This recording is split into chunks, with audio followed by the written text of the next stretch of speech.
అందరికీ నమస్కారం అండి. నా పేరు విజయ్ నాగవేరు. థ్యాంక్స్ లాట్ మన రెస్పెక్ట్ సినిమా నా ఛానల్ ఎంతగా ఆదరిస్తున్న ప్రతి ఒక్కరికి చాలా చాలా thanks. Again came back with one more casting call అండి. సప్త అశ్వ మీడియా వర్క్స్ అంట, పాయింట్ ఆఫ్ వ్యూ స్టూడియోస్ అంటున్నారు. Movie auditions production number 1. So casting call వచ్చేసి 18 సంవత్సరాల నుండి 65 సంవత్సరాల లోపు వాళ్ళు కావాలి అంటున్నారు.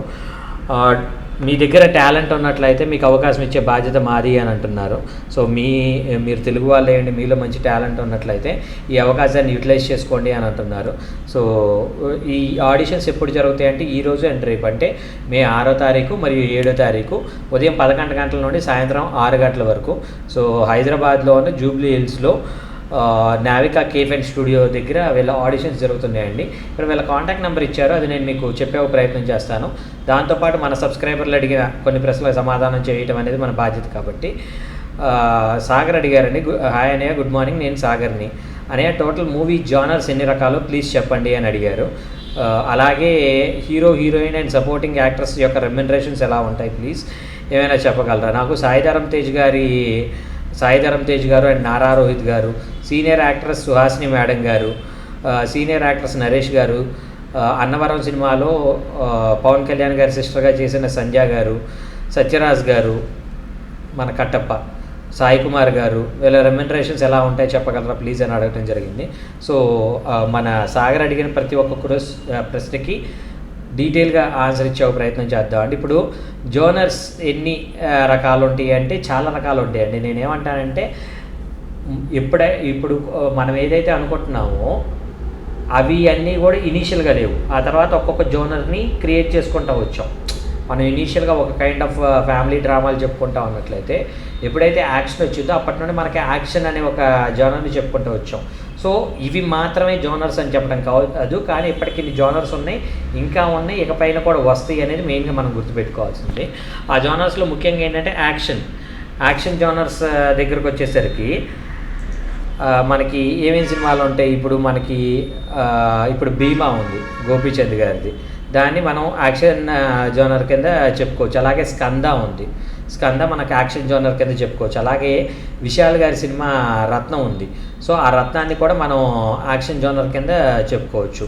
అలాగే మనకి ఇంకా నెక్స్ట్ వచ్చేసి అడ్వెంచర్ అంటే ఫర్ ఎగ్జాంపుల్ ముంజుమల్ బాయ్స్ అని మనకి మలయాళం నుండి తెలుగు కూడా వచ్చింది, చాలా పెద్ద హిట్, దాన్ని మనం అడ్వెంచర్ కింద చెప్పుకోవచ్చు. అలాగే మనకి తెలుగులో మన గోపీచంద్ గారు చేశారు సాహసం అనే మూవీ, దాన్ని కూడా మనం అడ్వెంచర్ కింద చెప్పుకోవచ్చు. యానిమేషన్కి వచ్చేటప్పటికి మనకి ఏమంటారు, చాలా మూవీస్ మనకి జై హనుమాన్ అని కొన్ని రకాల సిరీస్లు ఉన్నాయి. సో అలాగే ద సూపర్ మ్యారియో అని, లవ్ యూ శంకర్ అని, ఇలా చాలా ఉన్నాయి. సో వాటిని కూడా మనం యానిమేషన్ కింద చెప్పుకోవచ్చు. అలాగే కామెడీ జోనర్ దగ్గరకు వచ్చేటప్పటికి మనకేంటి, ఇప్పుడు రీసెంట్గా రిలీజ్ అయిన ఆ ఒక్కటే అడక్కు కావచ్చు, ఇది మన నరేష్ గారిది. సో అలాంటివి కామెడీ జోనర్స్ కింద వీ కెన్ డిస్క్రైబ్.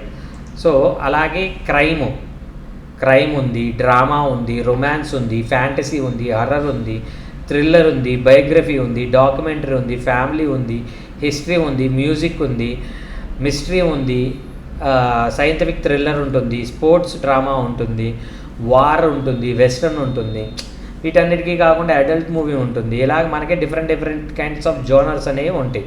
సో ఒక్కొక్క జోనర్కి నేను ఇప్పుడు ప్రతి దానికి ఇప్పుడు నేను మీకు ఈ జోనర్స్ అన్ని క్లియర్గా చెప్పాను కాబట్టి దాని గురించి మీరు ఒకసారి గూగుల్లోకి వెళ్ళి సెర్చ్ చేసినా కూడా యూ విల్ ఫైండ్ అవుట్.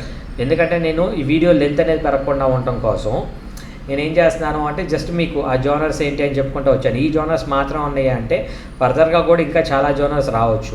ఇంకా నెక్స్ట్ క్వశ్చన్ దగ్గరకు వచ్చేసరికి హీరోయిన్ అండ్ సపోర్టింగ్ యాక్టర్స్ యొక్క రెమ్యునరేషన్స్ ఎలా ఉంటాయి? ఏ ఒక్క ఆర్టిస్ట్ల రెమ్యునరేషన్ కూడా స్థిరంగా ఒకేలాగా ఉండవండి. ఏ ఒక్కరి రెమ్యునరేషన్ కూడా స్థిరంగా ఒకేలాగా ఉండవు. ఒక్కొక్కళ్ళు ఒక్కో సినిమాకి ఒక్కోలా తీసుకుంటారు. ఫర్ ఎగ్జాంపుల్ బ్రహ్మానందం గారు ఉన్నారు అనుకుందాం. బ్రహ్మానందం గారు ఒక పెద్ద ప్రొడక్షన్ హౌస్కి ఒక రకమైన రెమ్యునరేషన్ తీసుకుంటారు, చిన్న ప్రొడక్షన్ హౌస్కి ఒక రకమైన రెమ్యునరేషన్ తీసుకుంటారు, బాగా నియర్ అండ్ డియరెస్ట్ అనే వాళ్ళకి ఒక రకమైన రెమ్యునరేషన్ తీసుకుంటారు, వీళ్ళు నా మీదే డిపెండెంట్ అనుకున్నప్పుడు ఒక రకమైన రెమ్యునరేషన్ తీసుకుంటారు. ఇప్పుడు నేను బ్రహ్మానందం గారినే సెంట్రిక్గా పెట్టుకొని నేను సినిమా చేస్తున్నాను అనుకోండి, అప్పుడు ఆయన నా దగ్గర నుండి ఛార్జ్ చేసే రెమ్యునరేషన్ అనేది కొంచెం డిఫరెంట్గా ఉంటుంది.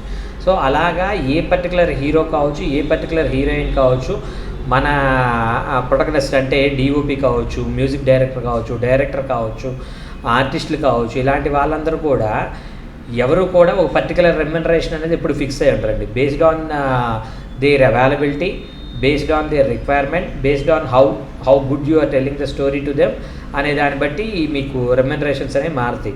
సో ఈ సాయిధరం తేజ్ గారు కావచ్చు, నారా రోహిత్ గారు కావచ్చు, సుహాసిని గారు కావచ్చు, నరేష్ గారు కావచ్చు, సంజయ్ గారు కావచ్చు, సత్యరాజ్ గారు, సాయి కుమార్ గారు, వీళ్ళందరూ కూడా ఒక్కొక్క మూవీకి ఒక్కొక్క కైండ్ ఆఫ్ రెమ్యునరేషన్స్ అనేవి తీసుకుంటూ ఉంటారు.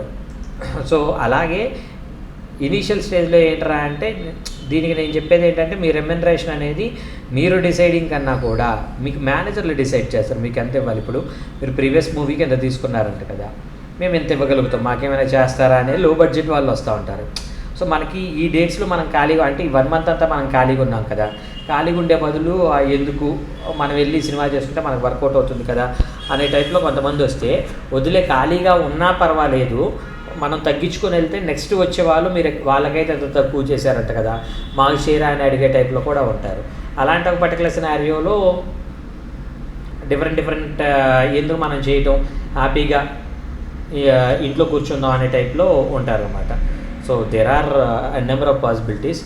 సో సాగర్ నీకు అర్థమైంది అని అనుకుంటున్నాను. ఇంకా ఇలాంటి డౌట్స్ కావచ్చు, క్వశ్చన్స్ కావచ్చు, క్వైరీస్ కావచ్చు ఉన్నట్లయితే తప్పకుండా కమెంట్ రూపంలో అడిగే ప్రయత్నం చేయండి. అలాగే వీడియో నచ్చిందా లైక్ చేయండి, వీలైనంత ఎక్కువ మందికి షేర్ చేసే ప్రయత్నం చేయండి. ఎవరైతే సబ్స్క్రైబ్ చేసుకోకుండా చూస్తున్నారో ప్లీజ్ డిస్క్లైమర్ అనేది మీ అందరికీ తెలిసిందే కదా, ఈ పర్టికులర్ కాస్టింగ్ కాల్కి నాకు ఎటువంటి వ్యక్తిగతమైన లావాదేవీలు లేవు. ఎవరైనా మిమ్మల్ని డబ్బులు అడిగినా, మిమ్మల్ని మోసం చేసే ప్రయత్నం చేసినా దయచేసి వాళ్ళు ఇగ్నోర్ చేసే ప్రయత్నం చేయండి. ఎందుకంటే మన ఛానల్లో ప్రతిరోజు ఒక కాస్టింగ్ కాల్ అనేది వస్తూ ఉంటుంది కాబట్టి కాస్టింగ్ కాల్స్ ద్వారా మీ అందరికి మంచి అవకాశాలు రావాలి అని మనస్ఫూర్తిగా కోరుకుంటున్నాను. So getting back to the casting call, contact number చెప్తాను, నోట్ చేసుకోండి.